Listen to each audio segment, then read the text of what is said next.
has done here since he's taken the reins. Keep in mind, Jarrett Stidham, they reduced his reps last week in practice. Denver has scored 30 points in his 7 series. He has the second best completion percentage among 49 QBs with just 20 attempts, and Nix would be just the second rookie QB in Broncos history to start a season opener, joining the great John Elway. Now to the QB controversy in Pittsburgh. Russell Wilson. Boy, he struggled in his preseason debut Saturday against the Bills. Sacked 3 times, 13 dropbacks. Now, he did complete 8 of 10 passes for just 47 yards. Pittsburgh, though, punted 4 times on those 5 drives. Then you take what Justin Fields did. 5 series, more productive. He was 11 of 17 passing, sacked just once. He also ran for a team-high 42 yards. Steelers, well, they produced 3 points in the game as Fields QB. Here's Mike Tomlin after the preseason game. We didn't do a good enough job of protecting the quarterback. We got to do a better job in pass protection than we did, not only in possession downs, but just in general. And I was really upfront with the group about it. In that regard, that can't be a problem for us. How do you feel Russ did, aside from their issues affecting it? Again, it's somewhat of an incomplete study because you just don't get a chance to see him operate or us establish rhythm and personality when you're not winning possession downs. So both Russell Wilson and Justin Fields played 5 series on Saturday. Fields averaged nearly 3 times as many yards per dropback, thanks in large part to Wilson taking those 3 sacks. But Justin Fields also generated the only points. Now, granted, it was just a field goal, but Wilson's 5 drives resulted in 4 punts and a missed field goal. I guess the question here is, Hawk, specifically now, because I know you watch a lot of film. Mm-hmm.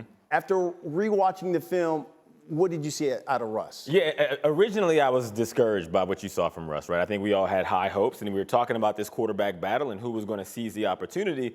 But then as you watch the film, Tomlin is absolutely right. There was offensive line issues, and not only that, the receivers weren't doing a good job of getting open down the field. If you look at those sacks that Russell Wilson took, the majority of them were not on him. And I'm sure Dan is going to have a perspective on this. But as you see, the right tackle was getting blown up. Even in other opportunities where you expect him to make a play, receivers aren't breaking free, aren't uncovered. So it's some of the route combinations, it's some of the play. I think people just have to temper their expectations, not only of what you see out of Russell Wilson, any of these quarterbacks, because it could be more issues if this offensive line doesn't fix itself. Obviously, the center got hurt as well. And I always hear you guys talk about when a quarterback gets sacks, they're on the quarterback. So let's go to our resident quarterback, Dan. I know you put together some tape on here. Talk to me about Russell, what you saw. Before we get to the tape, I would respond to Hawk with this. Number one, Justin Fields should start for the Pittsburgh Steelers. 2 preseason games in 2 weeks to the season. I think it's obvious that Justin brings more good than bad in comparison to Russ. The sacks, I would disagree that they're all on Russ or all on the offensive line, excuse me. Here's my pushback, and the tape is going to say, Mike Tomlin, Coach Tomlin says that's not how we operate. I think that's the biggest issue right now. The Russ that we saw isn't operating this offense, and they're certainly not contenders with the Russ that we saw from this past weekend. There's a lack of consistency. Hawk, you know this. This is really stick or flat. When that flat defender runs outside to that motion, you want to replace him. Russ doesn't, and it's a completion, but it goes from what really 2nd and 2 to 2nd and 7. Now they're going to motion to a 4-by-1, trying to free up Pickens one-on-one at the bottom screen. He gets doubled. He should really replace the middle linebacker with this spot throw. Instead, he kicks the ball out there, and instead of being 2nd and 3, it's 2nd and 10. So while Russ gets completions, they're not the right ones. He's got Pickens matched up one-on-one with the linebacker here. It's 2nd and 14. I'm getting in that play to get George the football. Instead, he throws the ball to a hitch to the field, which is a long throw, and it becomes an incompletion. So I'm not sitting here saying those sacks are solely on Russell Wilson, but the connectivity of the plays and the operation and the efficiency of those plays, first time we saw him this preseason, it certainly was lacking for both quarterbacks and definitely for Russell Wilson. And Justin's not perfect, by no means. But if they're both going to have this element of their game, why would I not play the young, way more dynamic athlete? I mean, that's the biggest question, right? Like, when you watch the Justin Fields Like, tape, Hawk, you're going real to see quick, those. that one right there, Hawk, that one right there, that's on Russ. Like that sack that we just saw on Russ, get it out of your hand. And he goes to, like, throw to the running back. You got to know in play action, when you get second-level blitzes, meaning like linebackers or safeties, your back's dead. He's got to be the person picking up those blitzers. So it's not all on the offensive line in my eyes. Here's my thing with both quarterbacks in this situation. I think what I saw from Russell Wilson actually contextualized what we saw from Justin Fields, because we were having a very similar conversation around Justin Fields in his first preseason game. What you're seeing is two quarterbacks that are trying to adjust to their environment, try to adjust into a new offense with new teammates. And yes, there's offensive line issues. Yes, there's a deficiency at the wide receiver position at the moment. Those aren't excuses, but the reality is that is the reality. And for Russell Wilson, everything that you pointed out, you could point out the same exact thing for Justin Fields, and the argument is, okay, well, at least this guy is athletic. He can get things done with his feet when plays break down. But also in Justin Fields' career, that also has become the liability. Is he going to give the football away? Is he going to put his team in a bad situation? And what the Steelers are looking for, in my opinion, are an upgrade from Kenny Pickett. So it isn't that they're trying to come out and have a all-pro at quarterback. That would be great, but the reality is it is not it. You need to be safe, and if he can do that, which I think Russell Wilson can and do, and right now I think it is neck and neck. I think this last preseason game will determine it, but I'm going to go with the safer quarterback. Hadn't gotten a lot of reps. This past week was really the first week that he's gotten some he's reps 35, with the team. How concerning is these sacks? Nobody wants to hear any more excuses for Russell Wilson when it comes to especially taking sacks.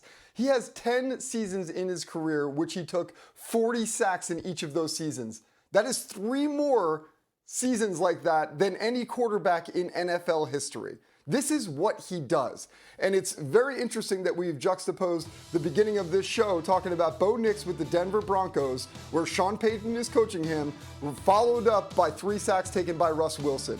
If Sean Payton is in his office right now and he's got this on a TV in the corner, he is sitting back in his chair with a little smirk on his face, because this is precisely the reason that frustrated him the most about Russell Wilson, and it is exactly why he now thinks he has his franchise quarterback in Bo Nix and will likely name him the starter at any minute. So we can say all we want about Russell Wilson and who caused these sacks. Russell Wilson is the one with the history of this. This is precedent. We know this about him going into this. So whatever our expectations are for the rest of this quarterback competition, it should include the possibility that more sacks like this are coming. Dano, final word. So both of these quarterbacks have a history of, in the past and present, maybe not excelling at some of the finer points of operation. Maybe not seeing it perfectly at the right time, or waiting for someone to get open, or trying to create the splash play. And neither of them have fixed it up until this moment. I just showed you a tape of Russell not operating exactly how the play probably is designed on paper, and I can show you plenty with Justin. One of them has the ability to take bad stuff and turn it into good. Yeah.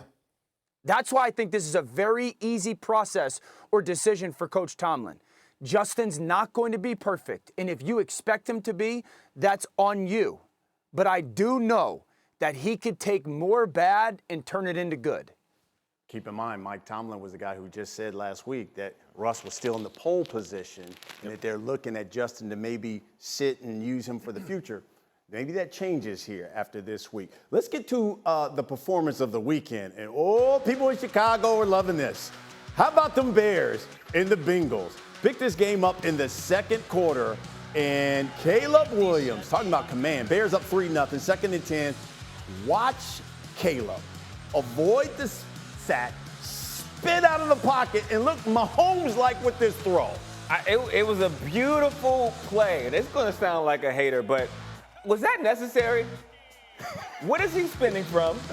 And why is he flipping the ball like that? It's an incredible play, and that's what you get with Caleb Williams. He's an incredible arm talent. But that worries me. That worries me. Well, how about this? This shouldn't worry you. Later in the drive, 3rd and goal, Williams again. Looking, voids the rush. 2 hands on the football. He's looking, says, you know what? I might as well just take this thing in myself. That's special. And scores. And the crowd's going crazy, and they should. I mean, the guy was 6 of 13, 75 yards, had that one rushing touchdown. Bears go on to win this thing by a lot, 27-3, but it was all about what Caleb Williams did in this game. All right, so based off the performance and what we've seen, is this guy going to be a star? I mean, year one going in. He's going to be a superstar because he really is special. What he brings to the table, you just don't see from NFL quarterbacks very often. We see it in Patrick Mahomes, and that's why everybody is so excited, including Chicago Bears fans. But there was a portion of this game where I had to temper my expectations. I was as excited as anybody after preseason game number 1. I thought his decision-making was amazing. I thought he played within the system, and he still put on display those incredible talents that he has. But in this game, I felt like there were times where he was pressing. He was trying to do a little bit more that was necessary, and it put me in a position to say, okay, is he going to be great this year? Absolutely. Is he going to be a rookie at times? For sure, and you should make sure you keep that expectation as you move forward. Now, listen, dude, we didn't even get to that when you saw the Roma Dunze. That was dart he threw to Roma Dunze. If Dunze was an inch in the end zone as opposed to out of the end zone, that would have been even better. Give me your thoughts, Dano, what you thought out of Caleb Williams in this game. Yeah, I think the in the end zone, out of the end zone comment was unnecessary, especially to coming to me, Cuss. But this is what I know. I've only seen 2 guys play that style of football in this league successfully in my time. One is Patrick and one is Josh. Now, Josh is 6'4", 6'5", 245 pounds. Caleb is not. The other guy, I'm not comparing any human being to, okay? So Caleb looks like he did at USC. No question about it. I understand it's the preseason. How much of this is real is really an unknown a little bit right now because he is at times playing against guys that aren't going to be in the NFL in a month from now. And he's not going to be seeing guys like this on Sundays consistently. But he does look like the kid that we saw at both Oklahoma and USC. In this game, Caleb was fine. He was fine up until the final 4 plays of the second quarter. And then he was, oh my gosh, good.